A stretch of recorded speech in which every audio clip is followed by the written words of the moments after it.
Assalamualaikum warahmatullahi wabarakatuh.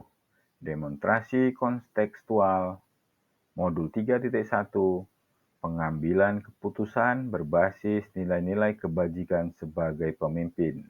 Disajikan oleh Edi Khalil, calon guru penggerak Angkatan 11 Kota Langsa. Tugas demonstrasi kontekstual ini diawali dengan memiliki tujuan pembelajaran khusus, yaitu calon guru penggerak dapat melakukan suatu analisis atau penerapan proses pengambilan keputusan berdasarkan pengetahuan yang telah dipelajarinya tentang berbagai paradigma, prinsip, pengambilan, dan penerapan keputusan di sekolah asal masing-masing dan di lingkungan lain. Untuk mencapai tujuan tersebut dilakukan dengan cara CGP melakukan kegiatan wawancara dengan pemimpin atau kepala sekolah sebanyak 2-3 pimpinan kepala sekolah.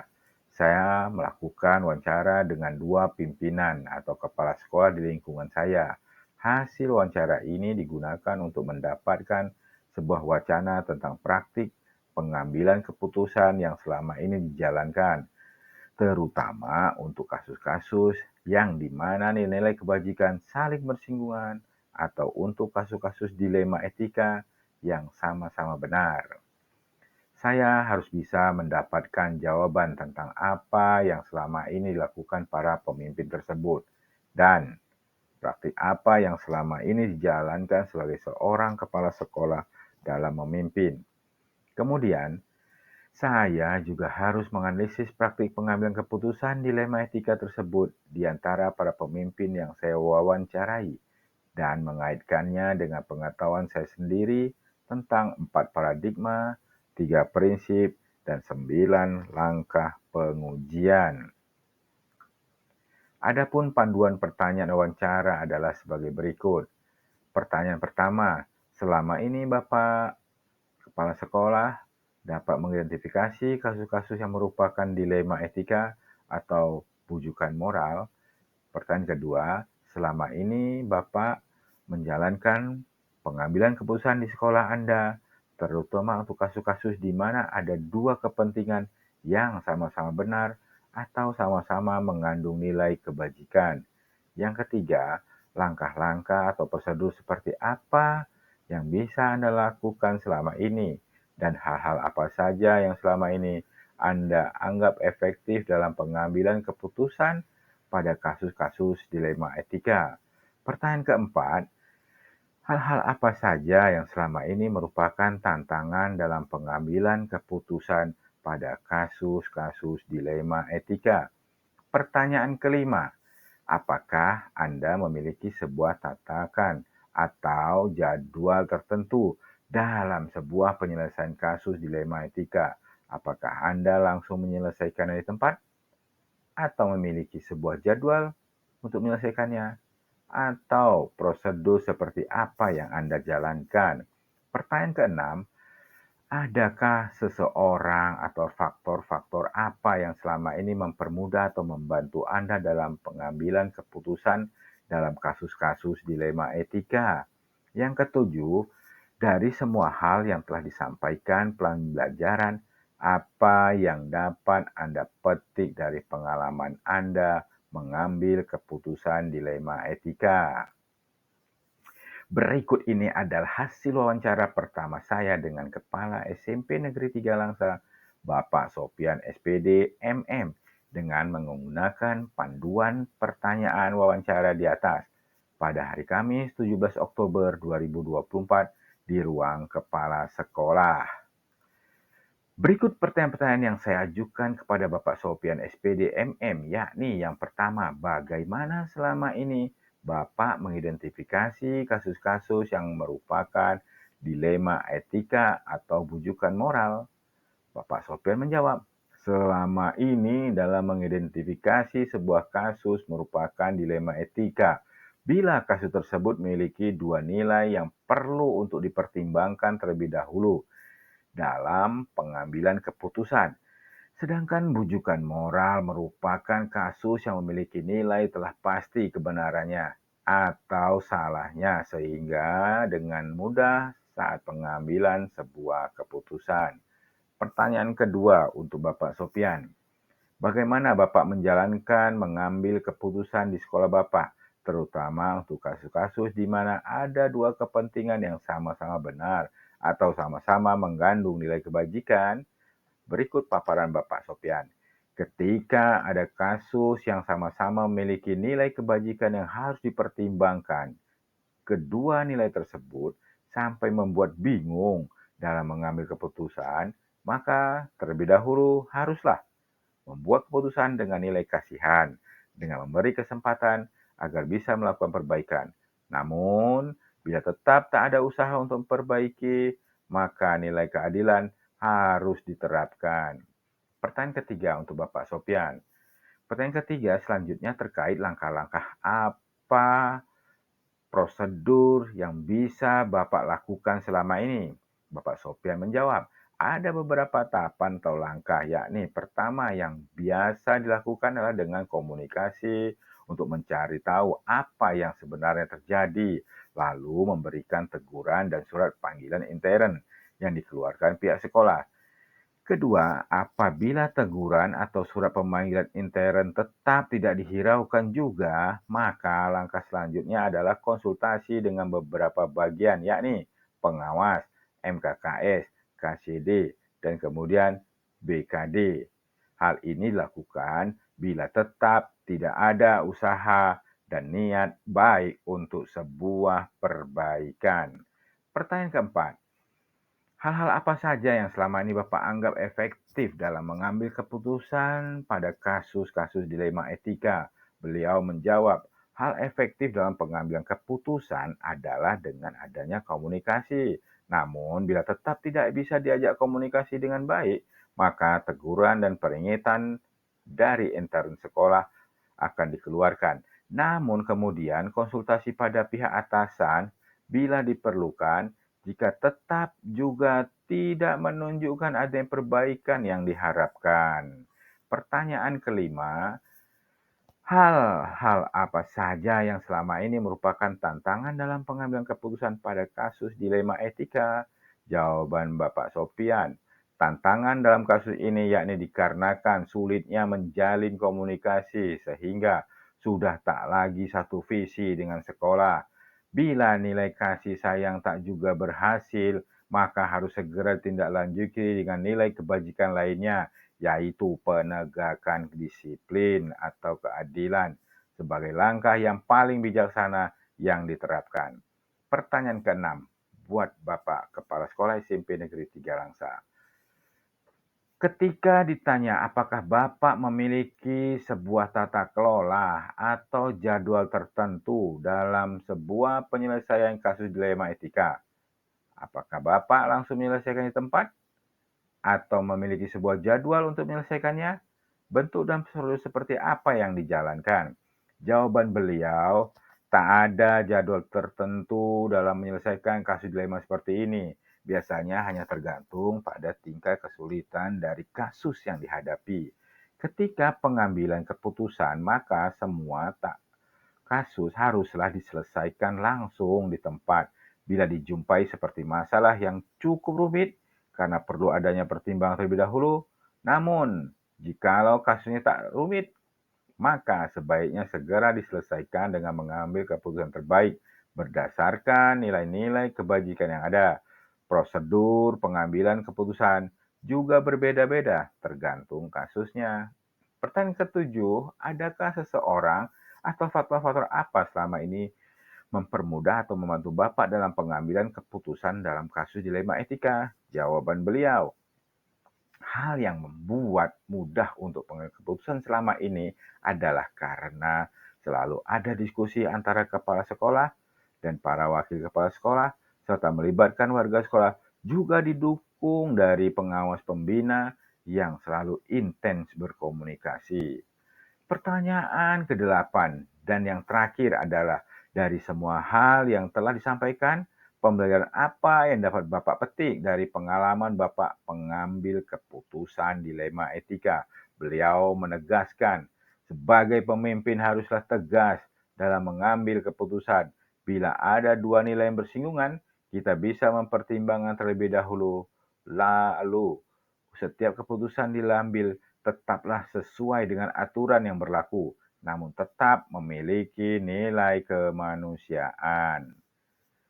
Berikut ini adalah hasil wawancara kedua saya dengan Kepala Sekolah SMP Negeri Telaga 7 Langsa, Bapak Mas Rizal, dengan menggunakan panduan pertanyaan wawancara di atas pada hari Kamis 17 Oktober 2004 di ruang Kepala Sekolah.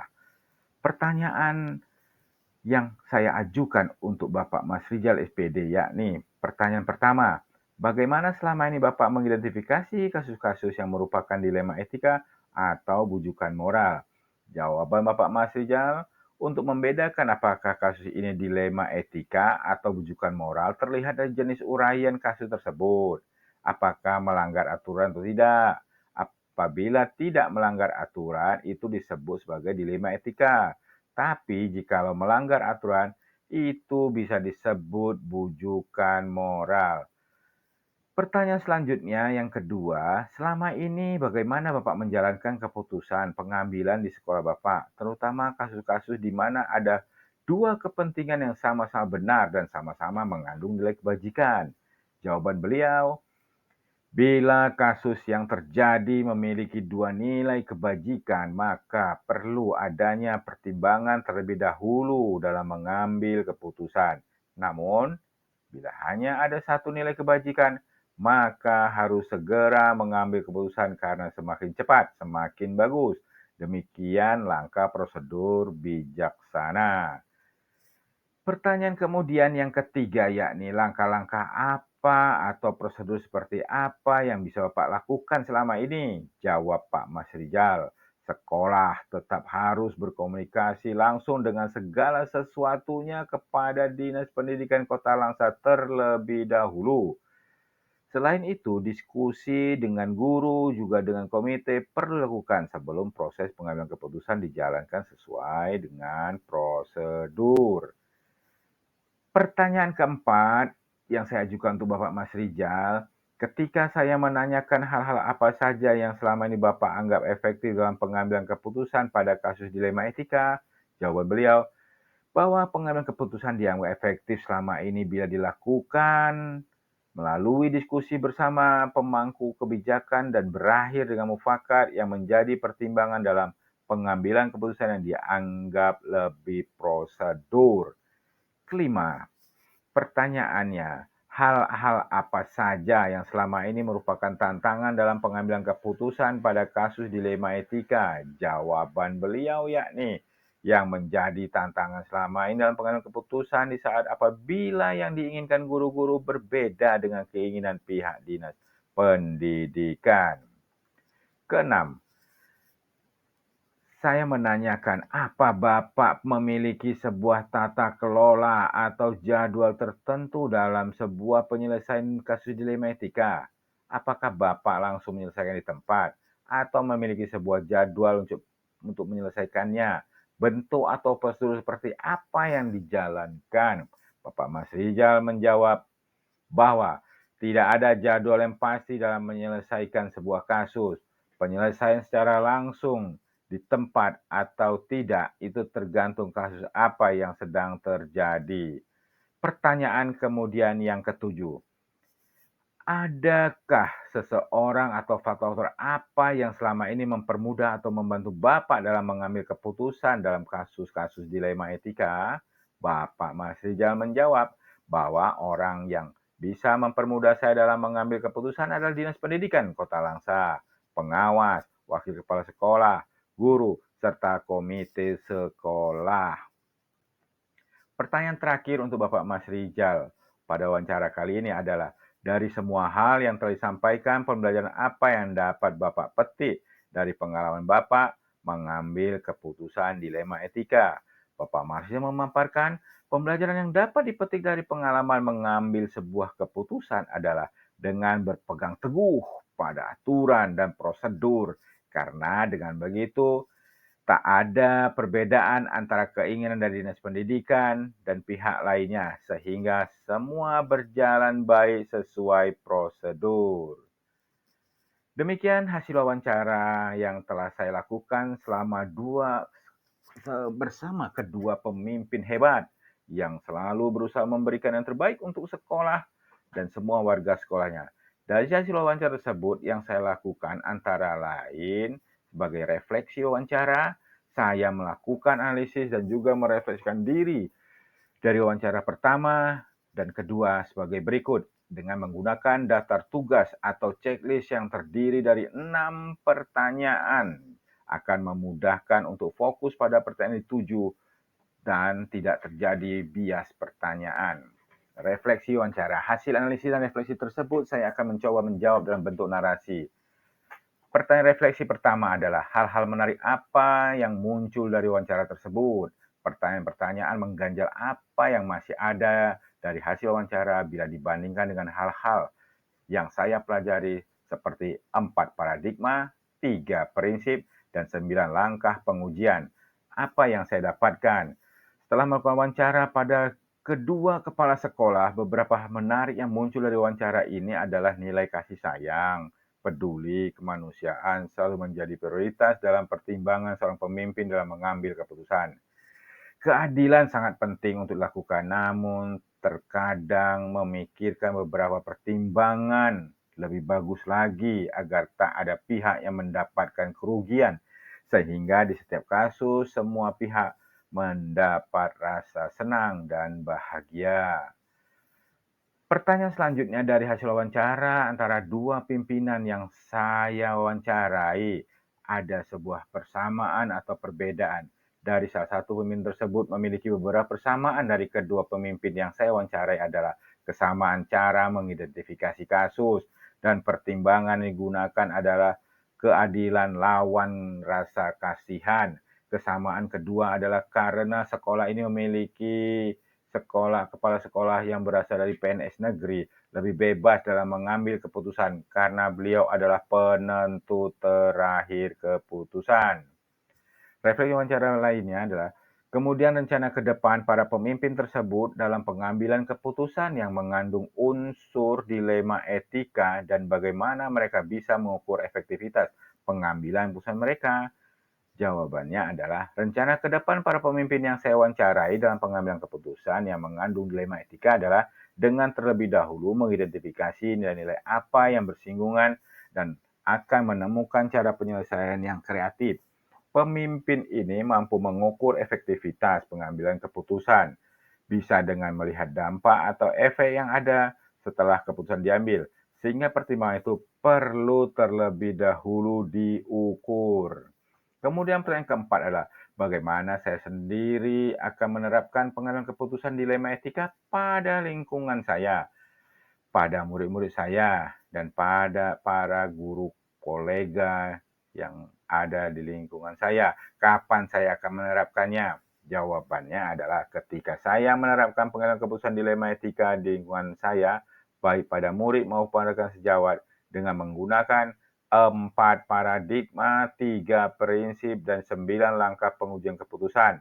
Dan saya akan menerapkan mulai dari sekarang setelah saya mempelajari materi ini dengan memiliki ketaatan pada prosedur yang berlaku. Kemudian selanjutnya pertanyaan kelima dari daftar checklist, yaitu tentang kejelasan suara, tulisan di video, atau blok naratif saya, format apa yang akan digunakan, sudahkah saya mengujinya, membacanya atau melihat hasilnya, mengembangkan bila orang lain membaca tulisan saya membuat slide hasil wawancara saya melakukan dengan menguploadnya di blog saya sebagai bentuk bagaimana saya menimba ilmu, cara mengambil sebuah keputusan ketika saya menjadi pemimpin kelak kemudian hari, serta berbagi keilmuan ketika orang lain membacanya. Hasil analisis refleksi lainnya, yakni lebih lanjut lagi, saya juga membuat narasi dari hasil wawancara pada dua pemimpin atau kepala sekolah. Saya menyadari masih banyak kekurangan dari narasi yang saya buat untuk menggambarkan kedua proses wawancara yang saya lakukan. Namun, saya tetap berharap orang-orang yang membaca narasi saya ini bisa membayangkan proses wawancara yang saya lakukan dan dapat memanfaatkan serta dapat mengaplikasikannya. Kemudian, pertanyaan terakhir dari daftar checklist yaitu tentang durasi waktu atau panjang tulisan. Apakah sudah diuji untuk maksimal dan minimal waktu berbicara? Atau apakah sudah ditinjau isi dan panjang tulisan saya dan kepadatan intisari materi yang saya ingin sampaikan? Jawabannya adalah saya sudah memastikan bahwa jumlah kata yang saya gunakan melebihi batas minimal kata yang terdapat dalam rubrik. Saya sudah berusaha membuat narasi yang menggambarkan semua hal yang ingin saya sampaikan kepada para pembaca untuk mudah memahami dan mengaplikasikannya. Refleksi wawancara terakhir, hasil analisis dan refleksi tersebut akan saya mencoba jawab dengan berikut. Demikian penjelasan hasil wawancara saya bersama Kepala Sekolah SMP Negeri 3 Langsa dan Kepala SMP Negeri Telaga 7 Langsa yang juga memuat hasil analisis dan refleksi yang saya buat.